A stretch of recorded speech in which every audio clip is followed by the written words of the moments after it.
ଏବେ ଆଞ୍ଚଳିକ ପାଣିପାଗ ବିଜ୍ଞାନ କେନ୍ଦ୍ର ପକ୍ଷରୁ ପାଣିପାଗକୁ ନେଇ ଏକ ବଡ଼ ଖବର ସାମ୍ନାକୁ ଆସିଛି। ସୂଚନା ଅନୁଯାୟୀ ଉପକୂଳରେ କମିଲା, ପଶ୍ଚିମରେ ବଢିଲା ପାରଦ।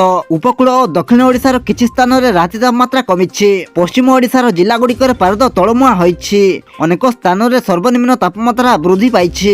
ଦକ୍ଷିଣ ଓଡ଼ିଶାର ମାଲକାନଗିରି, କୋରାପୁଟ, ରାୟଗଡ଼ା, ନବରଙ୍ଗପୁର, ଗଜପତି ଜିଲ୍ଲାରେ ଶୀତ ପ୍ରକୋପ ରହିଛି। ଉପରୋକ୍ତ ଜିଲ୍ଲାଗୁଡ଼ିକରେ ସର୍ବନିମ୍ନ ତାପମାତ୍ରା 10ରୁ 15 ଡିଗ୍ରୀ ମଧ୍ୟରେ ରହିଛି। ତେବେ ଆସନ୍ତୁ ପାଣିପାଗର ବିସ୍ତୃତ ଖବର ଉପରେ ନଜର ପକାଇବା, କିନ୍ତୁ ତା ପୂର୍ବରୁ ଭିଡିଓକୁ ଗୋଟେ ଲାଇକ୍ କରନ୍ତୁ ଏବଂ ଭିଡିଓଟିକୁ ଆପଣମାନଙ୍କ ସାଙ୍ଗସାଥୀ ମାନଙ୍କୁ ଅଧିକରୁ ଅଧିକ ମାତ୍ରାରେ ସେୟାର କରନ୍ତୁ। ଯଦି ଆମ ଚ୍ୟାନେଲରେ ଆପଣ ପ୍ରଥମ ଥର ଭିଡିଓ ଦେଖୁଛନ୍ତି ତାହେଲେ ଏବେ ହିଁ ଚ୍ୟାନେଲକୁ ସବସ୍କ୍ରାଇବ କରି ପାଖରେ ଥିବା ବେଲ୍ ଆଇକନକୁ ପ୍ରେସ୍ କରି ଅଲ୍ ନୋଟିଫିକେସନକୁ ଅନ୍ କରି ରଖନ୍ତୁ ଏବଂ ଆପଣଙ୍କ ଅଞ୍ଚଳରେ ବର୍ତ୍ତମାନ ଶୀତର ପ୍ରକୋପ କିପରି ରହିଛି ଆମକୁ ନିହାତି ଭାବରେ ଗୋଟିଏ କମେଣ୍ଟ କରି ଜଣାନ୍ତୁ।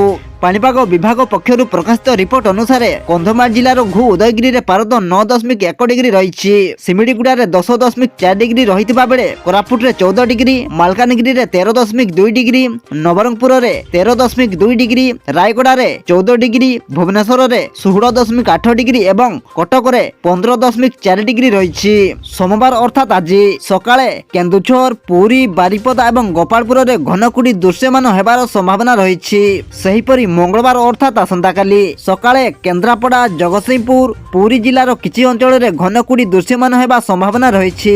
କଟକ, ଖୋର୍ଦ୍ଧା, ନୟାଗଡ଼, ଗଞ୍ଜାମ ଏବଂ ଗଜପତି ଜିଲ୍ଲାର କିଛି ଅଞ୍ଚଳରେ କମରୁ ମଧ୍ୟମ ଧରଣର କୁହୁଡ଼ି ପଡ଼ିବା ସମ୍ଭାବନା ରହିଛି। ଭୁବନେଶ୍ୱର ପାଣିପାଗ ବିଜ୍ଞାନ କେନ୍ଦ୍ରର ପୂର୍ବାନୁମାନ ଅନୁଯାୟୀ ଆସନ୍ତା ସପ୍ତାହେ ପର୍ଯ୍ୟନ୍ତ ରାଜ୍ୟର ସର୍ବନିମ୍ନ ତାପମାତ୍ରାରେ ବିଶେଷ ପରିବର୍ତ୍ତନ ଆସିବା ସମ୍ଭାବନା ନାହିଁ।